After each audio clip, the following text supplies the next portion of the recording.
Good morning students. आज मैं class 4 के लिए आपके लिए हिंदी का वीडियो लेकर आया हूँ, जिसमें आपका चैप्टर 4 पापा जब बच्चे थे इसके बारे में मैं आपको समझाऊंगा। तो उम्मीद है कि सभी बच्चे आज प्रेजेंट हुए होंगे ग्रुप में और सभी इसको ध्यान से समझेंगे। तो देखिए, पापा जब बच्चे थे, यानी इसमें इस कहानी में ये समझाया गया है कि पापा जब बहुत छोटे थे तो क्या क्या सोचते थे, वो क्या क्या बनना चाहते थे। जैसे जब बच्चे छोटे होते हैं तो बहुत कुछ बनना चाहते हैं, इसी तरीके से इसमें पापा जब बच्चे थे तो वो भी क्या क्या सोचते थे, वो क्या क्या बनना चाहते थे, इस कहानी में वो समझाया गया है। तो देखते हैं, पढ़ते हैं कहानी। लिखा है इसमें, पापा जब छोटे थे तो अक्सर पूछा जाता था, बड़े होकर तुम क्या बनना चाहते हो। पापा के पास हमेशा जवाब तैयार होता, मगर उनका जवाब हर बार अलग अलग होता था। यानी जब भी पापा से पूछा था कि वो क्या बनना चाहते हो बड़े होकर, तो उनके पास हमेशा इस बात का जवाब तैयार रहता था, मगर उनका जवाब हर बार क्या होता था, अलग अलग होता था। कभी वो कुछ बनना चाहते थे, कभी कुछ।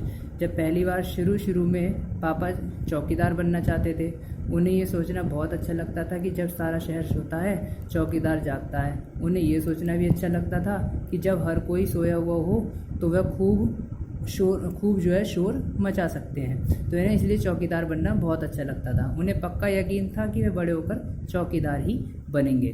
लेकिन एक दिन अपने चटकदार हरे ठेले को लिए आइसक्रीम वाला आ गया।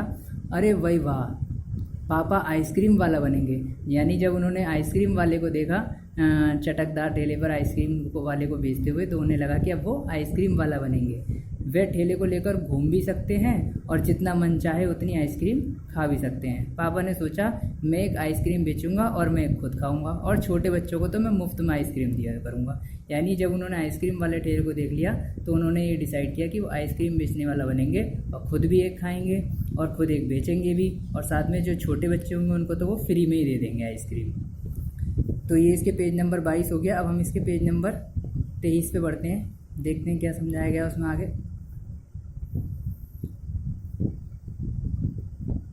इसमें लिखा है, जब पापा के माता पिता ने यह सुना कि वे आइसक्रीम बेचने वाला बनना चाहते हैं तो उन्हें बहुत हैरानी हुई। उन्हें यह बात बहुत मज़ेदार लगी और वे खूब हंसने लगे। पापा इस बात पर अड़े रहे कि वे यही काम करेंगे। यानी जब पापा के जो माता पिता थे, उन्होंने जब सुना कि वो आइसक्रीम बेचने वाला बनना चाहते हैं तो उन्हें ये बात बहुत मज़ेदार लगी और वह खूब हंसे।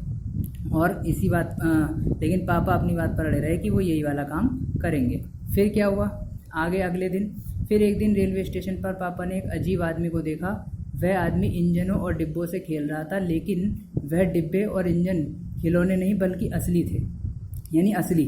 कभी वह प्लेटफॉर्म पर उछलकर आ जाता तो कभी डिब्बों के नीचे चला जाता। यानी प्लेटफॉर्म क्या होता है, जहाँ पर नीचे सब लोग खड़े होते हैं और उसके नीचे पटरियाँ होती हैं, वहाँ पर ट्रेन आके खड़ी होती है। तो जो आदमी था वो कभी प्लेटफॉर्म के नीचे चले जाता, डिब्बों के नीचे काम करने के लिए, और कभी प्लेटफॉर्म पर उछल कर रहा था। तो पापा ये सब चीज़ें देख रहे थे। वह कोई बहुत अजीब और मज़ेदार खेल रहा था। पापा ने पूछा, ये कौन है? तो उन्हें बताया गया कि ये शंटिंग करने वाला है। अब उनके मन में क्वेश्चन आया कि शंटिंग किसे कहते हैं। ये बात पापा ने पूछी। तो जब रेलगाड़ी अपनी यात्रा पूरी, तो उन्हें इस बात का आंसर बताया गया कि जब रेलगाड़ी अपनी यात्रा पूरी कर लेती है, यानी जब पूरी अपनी यात्रा करके पूरी जितना उसे दूर चलना होता है वो चल के जब स्टेशन पर आ जाती है, प्लेटफॉर्म पर खड़ी हो जाती है, तो उसे अगली यात्रा के लिए यानी आगे की यात्रा के लिए तैयार करना होता है। इसके लिए रेलगाड़ी की साफ़ सफाई की जाती है, इंजन को घुमाकर ईंधन पानी वगैरह उसमें भरा जाता है। इसी चीज़ को शंटिंग कहते हैं। पापा को ये चीज़ बताई गई। तो अब पापा को पता चल गया कि अब वो क्या बनेंगे। यहाँ पे लिखा हुआ है कि बस पापा को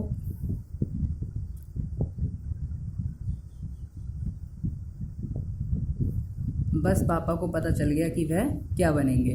वह तो रेलगाड़ी की क्या करेंगे, शंटिंग करेंगे।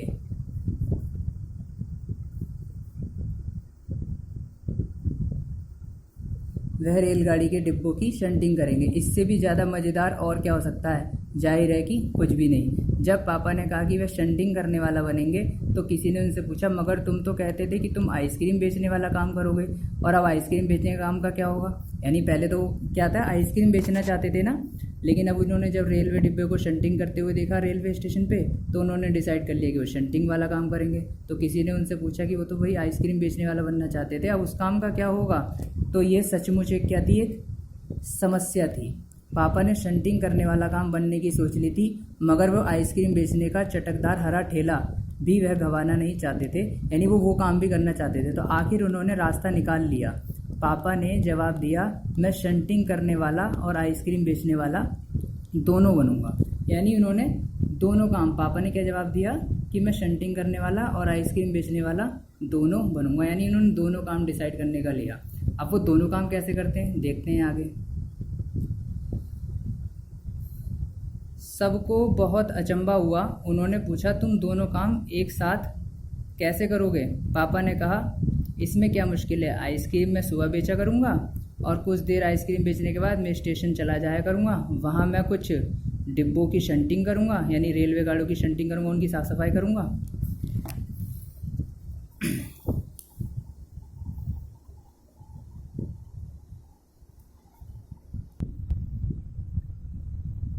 यानी कुछ देर आइसक्रीम बेचने के बाद मैं स्टेशन चला जाया करूँगा और वहाँ मैं कुछ डिब्बों की शंटिंग करूँगा और फिर वहाँ जाकर कुछ आइसक्रीम बेच आऊँगा। इसके बाद मैं फिर स्टेशन चला जाऊँगा और कुछ डिब्बों की शंटिंग कर लूँगा। इसके बाद फिर जाकर मैं कुछ आइसक्रीम और बेच लूँगा। इसमें ज़्यादा मुश्किल नहीं होगी क्योंकि मैं अपना ठेला मैं अपने स्टेशन के पास ही खड़ा करूँगा और इसलिए गाड़ियों के लिए मुझे ज़्यादा दूर भी जाना नहीं पड़ेगा। यानी इन्होंने रास्ता निकाला कि वो स्टेशन के पास ही ठेला लगाएंगे, थोड़ी देर आइसक्रीम बेचेंगे, फिर थोड़ी देर बाद स्टेशन में शंटिंग कर आएंगे डिब्बों की, उसके बाद फिर आइसक्रीम बेचेंगे, फिर शंटिंग करेंगे और बार बार यही करते रहेंगे। उन्होंने अपनी समस्या का हल निकाल लिया था। इस बात को सुनकर सभी लोग हंस पड़े। पापा गुस्से में आकर बोले, अगर तुम मेरी हंसी उड़ाओगे तो मैं साथ में चौकीदार भी बन जाऊँगा। आखिर रात में करने के लिए होता ही क्या है चौकीदार के लिए। मतलब उन्होंने तीसरा काम भी साथ में सोच लिया। सभी कुछ तय हो गया, लेकिन एक दिन पापा को वायुयान चालक बनने की सूझी। वायुयान चालक कौन होता है? जो हवाई जहाज को चलाता है, यानी पायलट बनने की उनको सूझी। इसके बाद उन्होंने अभिनेता बनने की भी सोची। अभिनेता यानी जो फिल्मों में एक्टर हीरो होते हैं वो भी बनने की सोची। इसके अलावा वह जहाजी भी बनना चाहते थे। जहाजी यानी जो पानी का जहाज चलाते हैं। कम से कम वह एक चरवाहा बनकर लाठी हिलाते हुए गायों के पीछे घूमते हुए अपना दिन बिताना तो चाहते ही थे। यानी वो चरवाहा भी बनना चाहते थे। चरवाहा यानी जो पशुओं को चारा खिलाने के लिए, खेतों में घुमाने के लिए, मैदानों में घुमाने के लिए ले जाता है, यानी गाय पालने वाला भी वो बनना चाहते थे। अब आगे देखते हैं अंत में क्या हुआ। अंत में एक दिन उन्होंने तय किया कि वे असल में जो बनना चाहते हैं वह है कुत्ता। यानी अब उन्होंने क्या डिसाइड कर लिया कि वो कुत्ता बनना चाहते हैं। उस दिन वह दिन भर चारों हाथ पैरों को इधर उधर भागते हुए अजनबियों पर भौंकते रहे। एक बूढ़ी महिला ने उनके सिर को सहलाना चाहा तो पापा ने उन्हें काटने की कोशिश तक कर दी। पापा ने भौंकना तो बड़ी अच्छी से तरीके से सीख लिया, लेकिन बहुत कोशिश करने पर भी वे अपने पैरों से कान के पीछे खुजाना नहीं सीख पाए। जैसे कुत्ते बैठ जाते हैं और अपने पैरों से कान को खुजाते हैं, वो चीज़ वो सीख नहीं पाए, भौंकना सीख लिया था। उन्होंने सोचा कि अगर वह बाहर जाकर अपने पालतू कुत्ते के साथ बैठ जाएं तो शायद वह कान के पीछे खुजाना जल्दी ही सीख जाएंगे। पापा कुत्ते के पास जाकर बैठ गए। उसी वक्त एक अजनबी फौजी अफसर उधर से निकला। वह खड़ा होकर पापा को देखने लगा। वह उन्हें कुछ देर तक देखता रहा और फिर उनसे पूछा, तुम ये क्या कर रहे हो? तो पापा ने जवाब दिया, मैं तो कुत्ता बनना सीख रहा हूँ। तब फौजी ने पूछा, तुम कुत्ता बनना क्यों चाहते हो? पापा ने कहा, क्योंकि मैं काफ़ी दिन तक इंसान बनकर रह चुका हूँ। अफसर ने कहा, बात तो सही है, पर क्या तुम जानते भी हो कि इंसान किसे कहते हैं? तो पापा ने पूछा, मुझे तो नहीं पता, आप ही बता दीजिए। अफसर ने कहा, इसके बारे में तुम अपने आप सोचो। अफसर तो वहाँ से चला गया। वह ना तो हंसा और ना ही मुस्कराया। पापा सोचने लगे और वह सोचते ही रहे। अफसर ने उन्हें कोई बात भी नहीं समझाई थी कि अचानक ही यह बात पापा की समझ में आ गई। लेकिन मतलब अफसर उसे कोई बात पापा को समझा कर तो नहीं गया, लेकिन अचानक ही उन्हें बात समझ में आ गई।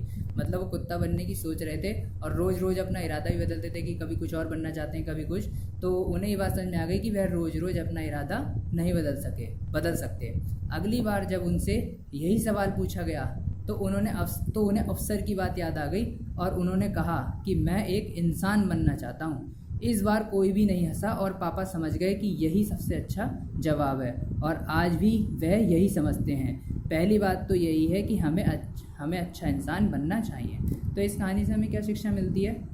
कि हम ज़िंदगी में, वैसे हमारे सभी बच्चों के सपने तो बहुत सारे होते हैं कि हम बड़े होकर ये बनेंगे या वो बनेंगे, तो वो तो हमें चलो बनना ही है, लेकिन सबसे पहले हमें क्या सीखना चाहिए हम सभी को, एक अच्छा इंसान बनने की।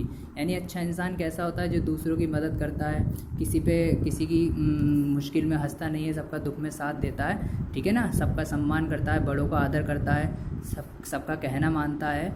ऐसे व्यक्ति को क्या कहते हैं हम, अच्छा इंसान कहते हैं। तो उन्होंने, पापा ने क्या सोची कि सबसे पहले मैं एक अच्छा इंसान बनूंगा और फिर जो भी मुझे बनना होगा मैं बड़े होकर वो बनूंगा। तो मैं उम्मीद करता हूँ कि सभी बच्चों को ये कहानी बहुत अच्छे से समझ में आ गई हो, और अगर किसी को कोई समझ में नहीं आई हो तो वो मुझे पर्सनल मैसेज करके पूछ सकता है, ठीक है। और इस वीडियो को हो सकता है कि थोड़ी सी ये हिल ज़्यादा रही है, क्योंकि मैं अकेले मोबाइल को पकड़ा हुआ हूँ, तो आप इसे जो है ध्यान से पॉज कर करके रुक कर भी देखकर समझ सकते हैं, ठीक है। कहानी को बार बार आप देख सकते हैं, ये वीडियो मैं आपको दे दूंगा।